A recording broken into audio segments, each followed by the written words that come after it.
Excise policy కేసులో enforcement directorate arrest చేయడంపై Delhi CM Arvind Kejriwal దాఖలు చేసిన పిటిషన్పై ఢిల్లీ హైకోర్టు ఇవాళ విచారణ చేపట్టనుంది. అరెస్ట్ కస్టడీపై అత్యవసరంగా విచారించాలని గత శనివారం ఆయన హైకోర్టులో పిటిషన్ వేశారు. ఆదివారంలోపు విచారించాలని ఆయన కోరారు. అయితే ఎమర్జెన్సీ విచారణకు న్యాయస్థానం నిరాకరించింది.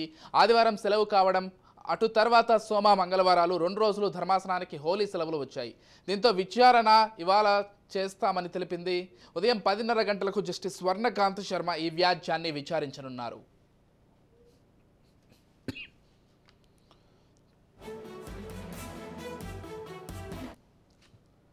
ఢిల్లీ లిక్కర్ పాలసీ కేసులో మార్చి 21న ఈడీ అధికారులు ఢిల్లీ సీఎం కేజ్రీవాల్ను అరెస్ట్ చేశారు. అనంతరం కోర్టులో హాజరుపరచుగా ఈ నెల 28 వరకు ఈడీ కస్టడీకి అనుమతి ఇచ్చింది. ఇక జైలు నుంచే కేజ్రీవాల్ పరిపాలన సాగిస్తారని ఆప్ మంత్రులు వెల్లడించారు. ఇప్పటికే కేజ్రీవాల్ 2 ఆదేశాలు జారీ చేశారు.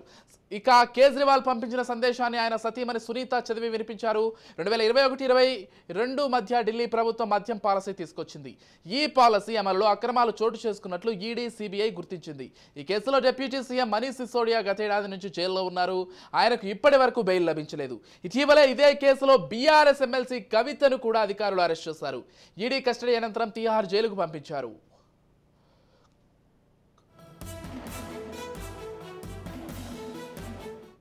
ఇదే కేసులో ఈడీ అధికారులు సీఎం కేజ్రీవాల్కు 9 సార్లు సమన్లు జారీ చేశారు. ఎప్పుడూ కూడా ఆయన విచారణకు హాజరు కాలేదు. ఈడీ అధికారులు అరెస్ట్ చేయకుండా ఆదేశాలు ఇవ్వాలంటూ మార్చి 21న హైకోర్టులో కేజ్రీవాల్ పిటిషన్ వేశారు. కానీ న్యాయస్థానం జోక్యం చేసుకోలేమని తేల్చి చెప్పింది. అనంతరం కొన్ని నిమిషాల్లోనే ఈడీ అధికారులు కేజ్రీవాల్ నివాసానికి చేరుకుని అదుపులోకి తీసుకున్నారు.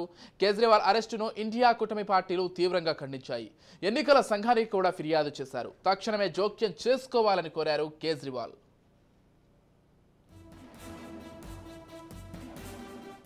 రైట్, మొత్తంగా కేజ్రీవాల్ అరెస్టుకు సంబంధించి ఆయన అత్యవసర విచారణ జరపాలని కోర్టుకు వెళ్ళినట్లుగా తెలుస్తోంది. అయితే ఈరోజు 10:30 గంటలకు ఈ విచారణ జరగనున్నట్లుగా తెలుస్తుంది. ఇదే అంశానికి సంబంధించి మరింత సమాచారం అందించడానికి మా crime bureau chief Inna Reddy phone ద్వారా సిద్ధంగా ఉన్నారు. చెప్పండి ఇన్నారెడ్డి. విజయ్, మనం గమనించవచ్చు కేజ్రీవాల్ అరెస్ట్ యొక్క నేపథ్యం మనం చూస్తే దాదాపుగా 9 సార్లు విచారణకు హాజరు కమ్మని చెప్పినా హాజరు కాకపోవడం, చివరకు కోర్టు తను అరెస్ట్ చేయొద్దని చెప్పిన విషయం మీద మేము కల్పించుకోలేదని చెప్పన్న సాయంత్రం అరెస్ట్ చేయడం మనం చూసాం. అయితే ఈ అరెస్ట్ అంశం మీద కేజ్రీవాల్ ఒక పిటిషన్ దాఖలు చేశాడు. ఈ పిటిషన్ మీద ఈ రోజు విచారణ చేపట్టింది ఢిల్లీ హైకోర్టు. అయితే అరెస్టు కస్టడీ అత్యవసరంగా విచారించాలని చెప్పని కేజ్రీవాల్ పిటిషన్ దాఖలు చేసిన వాద్యాన్ని విచారిస్తామని చెప్పని ఈ రోజు 10:30 గంటలకు జస్టిస్ కాంత శర్మ గారు దీన్ని విచారించబోతున్నారు. దీంట్లో ఇప్పటికే జైలు నుంచి పరిపాలన నడిపిస్తున్న నేపథ్యంలో 2 ఆదేశాలు జారీ చేసిన సీఎం కేజ్రీవాల్ అంటే జైలు నుంచే 2 ఆదేశాలు అక్కడి నుంచి మూవ్ చేసినట్టు తెలుస్తా ఉంది. సో మొత్తం మీద మరి ఈయన ఈ పేసిన పిటిషన్ మీద హైకోర్టు ఎలాంటి నిర్ణయం తీసుకుంటుంది, మరి అంటే కస్టడీకి తీసుకునే నేపథ్యంలో ఖచ్చితంగా ఈయన చాలా అంటే ఓవరాల్ గా చెప్తే ఈ ఢిల్లీ పాలసీ లిక్కర్ పాలసీ ఏమైతుందో క్యాబినెట్ నిర్ణయంతో చేసిన సంబంధం లేదు మిగతా విషయాలతో చెప్తున్నప్పటికి కూడా ఈయనకు తెలిసి అంటే కేజ్రీవాల్ కి తెలిసి క్యాబినెట్ తోటి ఒప్పించి ఆయన ఈ మద్యం పాలసీని తయారు చేశారు. అంటే అంతకుముందు ప్రభుత్వ భాగస్వామ్యం తర్వాత ప్రైవేట్ భాగస్వామ్యం 2 ఉండే ఈ పాలసీని మార్చి మొత్తంగా ప్రైవేట్ భాగస్వామ్యం చేసి దాంట్లో భారీ ఎత్తున ఫీజులు పెంచి ఎవరైతే దీంట్లో టెండర్ వేసేస్తారో వాళ్లకు భారీగా లాభాలు చేకూర్చే దిశగా ఇది తయారు చేశారు. మొత్తంగా గమనిస్తే 2002 కోట్లకు పైబడి స్కామ్ ఇది. దీంట్లో కవిత చాలా కీలకంగా వ్యవహరించింది. సౌత్ సదరన్ కంపెనీ తరఫున చాలా మంది దీంట్లో లాభపడ్డారు అన్న అనేక అంశాల మీద కేసు నమోదైన నేపథ్యంలో ప్రస్తుతం మాత్రం మరి జైలు నుంచే పాలన నడిపిస్తున్న కేజ్రీవాల్ కు సంబంధించిన వ్యవహారంలో అది ఎంతవరకు ఆయన చేస్తున్నాడు, అది లీగల్ గా అంటే ఏదైనా నేర నిర్ధారణ అయిన తర్వాత మాత్రమే ఆయనను భద్రం చేయాల్సి ఉంటుంది ఆయన సీఎం పీఠం నుంచి. కానీ ఆయన ఇంకా నేర నిరూపణ కాలేదు కాబట్టి జైలు నుంచే దాదాపుగా 2 ఇష్యూల్లో ఆయన ఆర్డర్ పాస్ అయినట్టు తెలుస్తా ఉంది. సో మొత్తం మీద ఈ ఈడీ అరెస్ట్ చేయడం అనేది కరెక్ట్ కాదు అని చెప్పి పిటిషన్ మీద మరి విచారణ ఢిల్లీ హైకోర్టు ఇన్నారెడ్డి ఏదైతే మీరు చెప్పారో 2 ఆదేశాలు ఇచ్చారని 2 ఆదేశాలు ఇచ్చారు. కాకపోతే మొదటి ఆదేశం ఏదైతే అక్కడ ఉన్నటువంటి నీటి సమస్యకు సంబంధించి ఆదేశం ఇచ్చినప్పుడే ఈడీ అధికారులు ప్రశ్నించారు. అంటే ఏ విధంగా మీరు ఆదేశాలు ఇస్తారు, అసలు ఒక జైలు నుంచి ఇక్కడ కంప్యూటర్ కావచ్చు, లేకపోతే ప్రింటర్ కావచ్చు, పేపర్లు కావచ్చు లేవు, ఏ విధంగా ఆదేశాలు ఇచ్చారని ఈడీ ప్రశ్నించినటువంటి ఒక తీరును మనం గమనిస్తున్నాం. అంటే మళ్ళీ రెండోసారి కూడా ఆదేశాలు జారీ చేశారు అక్కడ పాలనకు సంబంధించి చెప్తున్నారు. అంటే ఈ విషయంలో కొంత కన్ఫ్యూజన్ అయితే నడుస్తోంది. అసలు రాజ్యాంగ పరంగా ఒక ముఖ్యమంత్రి జైలు నుంచి పరిపాలించవచ్చా లేదా, పరిపాలిస్తే ఆదేశాలు జారీ చేయవచ్చా లేదా అనేటువంటిది. అంటే మరో నేపథ్యంలో ఆప్ నాయకులేమో మేము జైల్లోనే ఒక ఆఫీస్ ఏర్పాటు చేసేలాగా చూస్తున్నామని కూడా చెప్తున్నారు. మొత్తంగా ఈ అంశానికి సంబంధించి కన్ఫ్యూజన్ ఏంటి, ఈడీ అధికారులు ఏం చెప్తున్నారు? అయితే విజయ్ మీరు అన్నట్టుగానే ఇక్కడ దీనికి సంబంధించి అంటే పరిపాలన పేరుతోటి ఆయన అధికారాన్ని అడ్డు పెట్టుకుని ఖచ్చితంగా అంటే ప్రధానంగా విజయ్ ఒక విషయం, ఎవరినైనా సరే ఎవరిని అరెస్ట్ చేస్తున్న నేపథ్యంలో కొన్ని ప్రధానమైన కారణాలు చూపించి అరెస్ట్ చేయడం జరుగుతూ ఉంది. సో ఇది కేజ్రీవాల్ గానీ, కవిత గానీ, తర్వాత డిప్యూటీ సీఎం ప్రస్తుతం జైల్లో ఉన్నతను కాదు. సో ఓవరాల్ చూస్తే వీళ్ళు అధికారం ఉంది కాబట్టి వీళ్ళు సాక్ష్యాలను తారుమారు చేస్తారు, సాక్షులను ప్రభావితం చేస్తారన్న రెండు అంశాలను కూడా ప్రూవ్ చేసి వీళ్ళు జైల్లో ఉండాల్సిన అవసరం ఉంది అని చెప్పేసి వాళ్ళు అరెస్ట్ చేయడం జరుగుతూ ఉంది. మరి జైలు నుంచి ఆర్డర్స్ పాస్ చేయగలిగిన శక్తి ఉన్నప్పుడు మరి లోపల ఉన్న బయట ఉన్న ఒకటే కదా.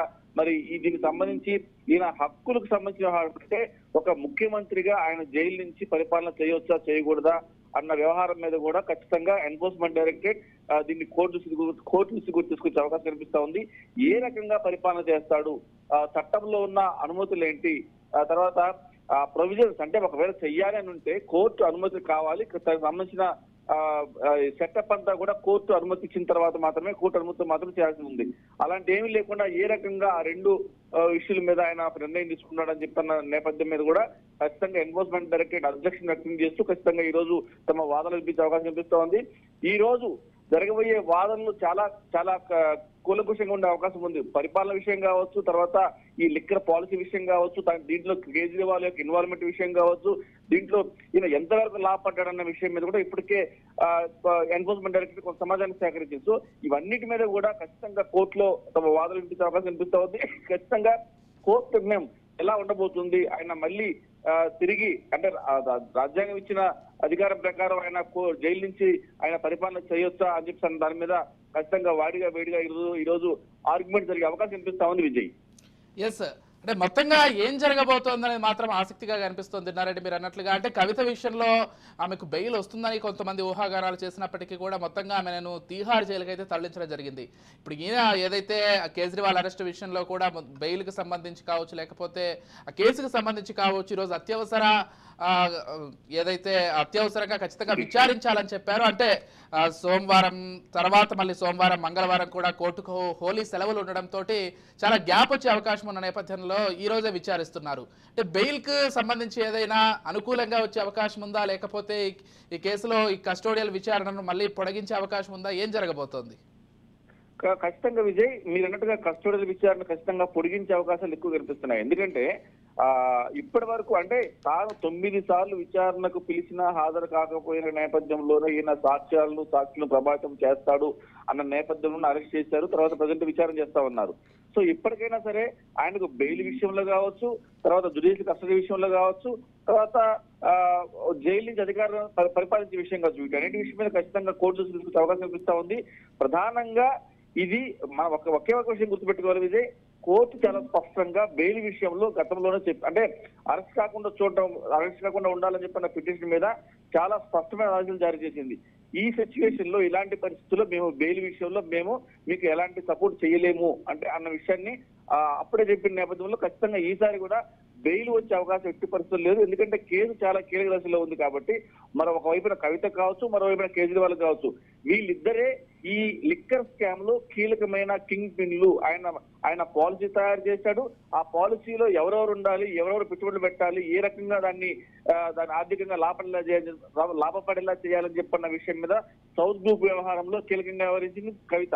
సో వీళ్ళిద్దరిని కూడా కలిపి విచారణ చేయాలని చెప్పన్న ఇంటెన్షన్ ఉంది కాబట్టి ఖచ్చితంగా మళ్ళీ కవితను కూడా కస్టడీకి విచారించడానికి అనుమతి కోరే అవకాశం కనిపిస్తా ఉంది. ఈ రోజు జరగబోయే ఆర్గ్యుమెంట్స్ లో మాత్రం దాదాపుగా బెయిల్ వచ్చే అవకాశం లేవు, చాలా కీలకంగా ఉందని చెప్పిన విషయాన్ని ఎన్ఫోర్స్మెంట్ డైరెక్టరేట్ కోర్టుకు చెప్పే అవకాశం చాలా స్పష్టంగా కనిపిస్తా ఉంది Vijay. Right, thank you Nareddy.